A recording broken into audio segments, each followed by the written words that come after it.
I believe tools are a commodity. It's something that you should use, you abuse, you replace it, and you move on. It's not something that you should be showing off in a toolbox. So today, let's discuss tools. Now, when you invest in tools, there's sort of three different categories they come with. The first of which is your expensive, high-end class tools. Now, if you are a technician or work in some other trade, you better invest in some quality tools. Those are things like Matco, Snap-on like this, and Milwaukee. Those are great brands to invest in. Good warranty, good service, and they're going to last you a very long time, even though they cost quite a bit. Now, I originally invested in the Milwaukee tool system, so I'm kind of stuck in their ecosystem with the M18 battery setup. As a result, other less critical tools like this Milwaukee jigsaw I bought for like $300 is going to be more expensive when I could have just went out and bought a cheaper Ryobi one. Next up, you've got your store brand stuff. So that's stuff like this Pittsburgh wrench, this Mastercraft vice grip, or this Craftsman drill here. This stuff is actually pretty decent stuff, and they have a decent warranty behind it. And for the DIY person like me that doesn't use this every day, this stuff will actually last you a pretty good while. And if your tool ever breaks, you could just take it straight back to the store and get an exchange for a new one. And then there's the El Cheapo stuff coming off of Amazon or straight out of China. This oil filter housing is made out of that cheap Chineseum material.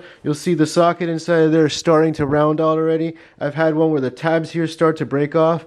I just went out to the parts store and got a stamped steel one. This is much better quality. Then there's the Amazon basic stuff, for example. This stuff is just so much more flimsy and noisy compared to the same 14mm wrench from the store brand, which is a lot sturdier, many years older. Now, I'm not hating on the cheap stuff, because if you are using specialty tools like this coolant pressure tester that I bought, or this compression tester that I only used twice, then the cheapest stuff actually does come in pretty decent because it does the job. Now, some of the cheaper stuff actually lasts pretty long. So for example, this T30 socket set that I've had has actually done pretty well, with the exception of maybe that T30 socket, because there's too many T30s on all the German cars that I keep tearing down. And this cheap boroscope has actually come in pretty handy, because not only do I use it inside of engines, but I've also went inside of my HVAC vents to inspect how clean they were. So let me know in the comment section down below which of those three categories you tend to fall into. As you can see, I've got tools from everywhere, as long as it gets the job done. Case in point, my Ryobi miter saw was the second cheapest one out there. I bought it just to do some molding work in the basement. Then it came in pretty handy to build this entire shed myself, as well as rebuilding the front closet area in my house. Hey, it did the job and it did it well, but for $300 it's just sitting on the shelf right now collecting dust. Now on my channel, I don't always use tools as they're intended for, so let's go through some of my favorite tools that I've come across over the last couple of years. Starting of course with this screwdriver here. Now I bought this from the dollar store about 15 years ago, and it's been through a lot. It's pried transmission casings apart and circuit boards. I've also got my little flat screwdriver that's been absolutely priceless in prying things apart, and you can see it's all chipped up and bent, but it still gets the job done. Next up, I've got my mechanical press, aka the bell housing removal tool or oil pan removal tool on my channel. I use this to pound out anything. It's probably done a lot more hammering than I have in my life. This is actually a hand-me-down from my dad as well. Seems like the older stuff tends to last a lot longer. They're just so durable. Wire cutters or pliers or cotter pin removal tool or whatever you want to call them. I got this also from the dollar store like 15 years ago, and it's still going strong. And you guys know I love to cut stuff apart and learn how they work, and the backbone of this channel was built on this angle grinder. It's the best 30 bucks I've ever spent. I have it about 10 years now and it's still working strong. Heck, it's even stronger than the Milwaukee one that I bought to replace it. Now as for socket sets, my OG was this shallow impact socket. Then I moved on to this deep socket here, and then finally once I got my next favorite tool, which was this Milwaukee impact driver, I moved on to this 3/8 drive set over here. These are all from Princess Auto, been doing pretty good, and yes, I still have the 10mm original socket from the set. Now everybody's broken breaker bars over their time. This one's a Maximum from Canadian Tire that I've had to switch out a couple of times. I was just too scared this time. I went with the 3/4 because I don't want to break that head off when listening axle nuts anymore. Now forget about the impact driver. My first power tool was actually this drill that I stole off my brother like 10 years ago. Still on the original battery. It's from Mastercraft.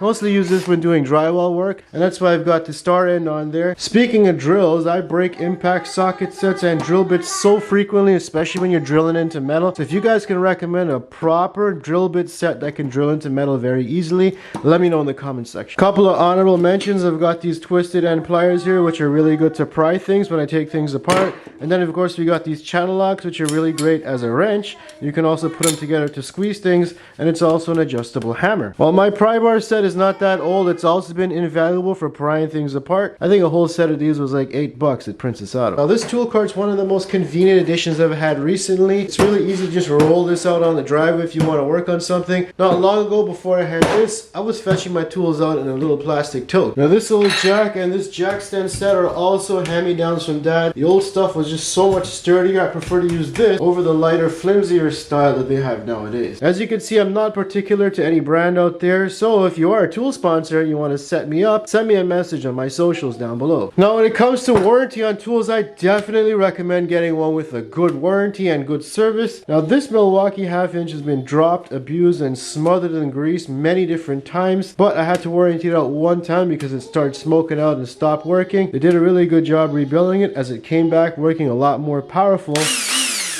as ever. Now it's past 5 years old and I think it's time to get a more powerful model. Now you let me know in the comment section down below what type of tool setup you guys have, and if you're a professional or a DIY like me. Obviously you could tell I don't really care too much about my tool setup as long as it gets the job done, and of course I got my little favorites.